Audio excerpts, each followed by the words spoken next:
اپنی دنیا سے بھی نبی کو نکالا اور اپنے دین سے بھی نبی کو نکال دیا۔ دنیا میں تو وہ آزاد تھے، آزاد ہو ہی گئے ہر مسئلے میں۔ اور عجیب بات ہے، بڑی عجیب بات ہے، دنیا کا کوئی مسئلہ ہو ان کو دادا ابو کی دلیل یاد نہیں آتی، بڑی بی کی دلیل یاد نہیں آتی، ابا جان کی دلیل یاد نہیں آتی۔ اور جہاں دین کا معاملہ ہو، اجی حدیث تے ٹھیک ہے پر بزرگاں تے میں نہیں فرمایا سے، انہوں نے اپنی دنیا سے بھی اپنے نبی کو نکال دیا، اپنے دین سے بھی اپنے نبی کو نکال دیا۔ بات تو آپ کی ٹھیک ہے، لیکن دادا ابو تو ایسے نہیں کرتے تھے، ہماری تو 7 نسلوں سے گھر میں سے 11ویں شریف کا ختم ہوتا ہے، ہم کیسے اس کو روک دیں؟ ہمارے تو دادا پردادا سے لے کر شادی کے فوراً بعد درگاہ پہ جا کر خامد اپنی بیوی کا منہ بعد میں دیکھتا ہے، پیر نوری بوری سرکار کو پہلے دکھا کر آتا ہے، دیکھ میں ٹھیک نہیں ہے۔ یہ تو رسمیں ہیں جو ہمارے آباء و اجداد سے چلی آ رہی ہے، اس کو کیسے چھوڑ دیں؟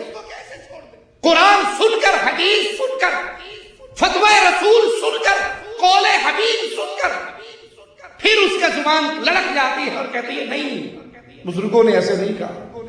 اب سوچئے اور غور کیجئے، یہ دلیل دینے والوں کو سمجھائیے۔ ایک انسان کا باپ ریڑھی چلانے والا ہو، ریڑھی سمجھتے ہو نا، گدھا گاڑی انڈیا پاکستان میں چلتی ہے، اور اس کا بیٹا ڈاکٹر بن جائے، دنیا کی کوئی شخصیت اس کو یہ تانا دے گی پیودہ مذہب چھاڑتا؟ کوئی کہے گا اسے؟ کوئی نہیں کہے گا۔ تو نے باپ کا مذہب کیوں چھوڑا؟ تیرا باپ ریڑھی چلاتا تھا، تو ڈاکٹر کیوں بن گیا؟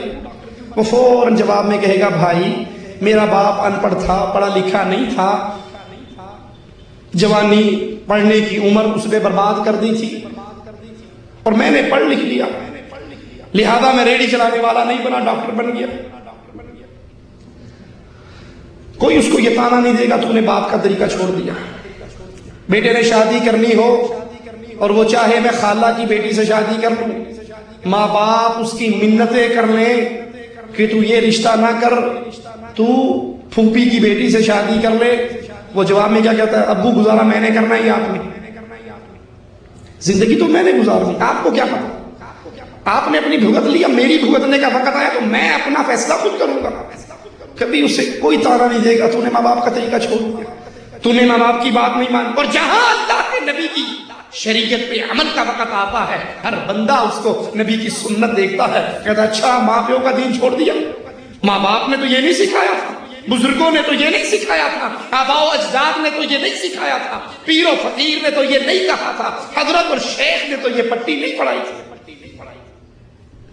دنیا کے معاملے کے اندر کوئی اس کو یہ تانا نہیں دے گا، اور جو ہی دین کی بات آئے وہ توحید کو اپنا لے، نبی کی رسالت پہ ایمان لے آئے، اپنی نماز، اپنا روزہ، اپنا حج، اپنا نکاح، اپنی طلاق، ایک ایک عمل میں اللہ کے نبی صلی اللہ علیہ وسلم کی اتباع کرنے لگ جائے تو سب سے پہلے تانوں کی تو اس کے اوپر یہی چلتی ہے، تمہیں آباء و اجداد کے دین کو چھوڑ۔ اور یاد کر لے شیطان کا یہ حربہ نیا نہیں ہے، بہت پرانا ہے۔ سمامہ جب گرفتار ہو کر اللہ کے نبی صلی اللہ علیہ وسلم کے پاس آئے،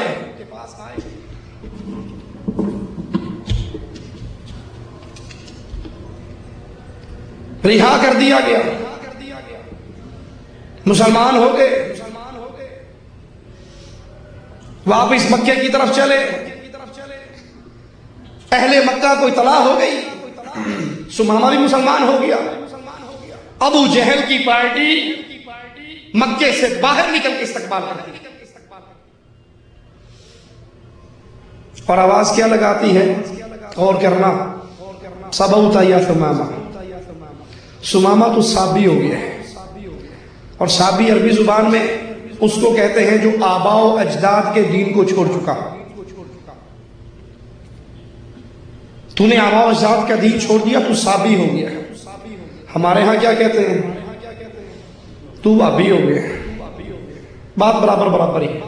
وہابی کا مطلب یہی ہے کہ یہ وڈکیاں دی نہیں مانتا ہے، صرف رسول اللہ کی مانتا ہے صلی اللہ علیہ وسلم۔ اور صحابی کا مطلب یہ ہے کہ یہ آباء و اجداد کی بات کو چھوڑ کر ثمامہ رضی اللہ عنہ وردہ کہتے ہیں واللہ ما صبرت، اللہ کی قسم میں کوئی صحابی نہیں ہوا بلکہ میں تو محمد رسول اللہ صلی اللہ علیہ وسلم کا متبع بنا۔ اب سنیے انقلاب کسے کہتے ہیں، اتباع رسول کیا ہے؟ ثمامہ اپنے گھر سے عمرہ کرنے کے لیے نکلے تھے، رسول اللہ صلی اللہ علیہ وسلم کا کلمہ پڑھتے ہی کیا رنگ چڑھا ثمامہ پر، کہنے لگے یا رسول اللہ صلی اللہ علیہ وسلم، میں تو اپنے گھر سے نکلا تھا عمرے کی ادائیگی کے لیے، آپ کے ساتھیوں نے مجھے اریسٹ کر لیا، گرفتار کر لیا، اب میں مسلمان ہو چکا ہوں، میرا اسلام مجھے پہلا سبق یہ دے رہا ہے اگر نبی اجازت دیں گے تو عمرہ کروں گا، نہیں دیں گے تو نہیں کروں گا، میرے لیے کیا حکم ہے یا رسول اللہ؟ آپ اجازت دو گے عمرہ کروں گا، اور آپ اجازت نہیں دو گے تو عمرہ نہیں کروں گا، یہ ایمان ہے، یہ اسلام ہے۔ جب انسان لا الہ الا اللہ محمد رسول اللہ اس کا اقرار کرتا ہے پھر اس کی اپنے وجود پہ حکومت ختم ہو جاتی ہے، وہ ایک ایک عمل میں رسول اللہ صلی اللہ علیہ وسلم کا پابند بن جاتا ہے۔ اہل مکہ کے پاس آئے، کہنے لگے اللہ کی قسم گندم کا سب سے بڑا تاجر میں ہوں، تمہارے گھر میں گیہوں میرے ذریعے سے آتے ہیں، جب تک مجھے میرا نبی اجازت نہیں دے گا تمہیں ایک دانہ بھی گندم کا نہیں ملے گا، ایک دانہ۔ یہ اشہد ان محمد رسول اللہ کا تصویر بولتی ہوئی آواز ہے کہ میری تجارت، میری عبادت، میری نماز، میرا ایک ایک عمل اب پابند ہے محمد رسول اللہ صلی اللہ علیہ وسلم۔ اور یہ عزت کا راستہ ہے، نبی کی اتباع عزت کا راستہ ہے۔ جس نے اللہ کے حبیب علیہ السلام کو اپنی زندگی کا امام، زندگی کا قائد، زندگی کا رہبر، زندگی کا رہنما تسلیم کیا اور اپنے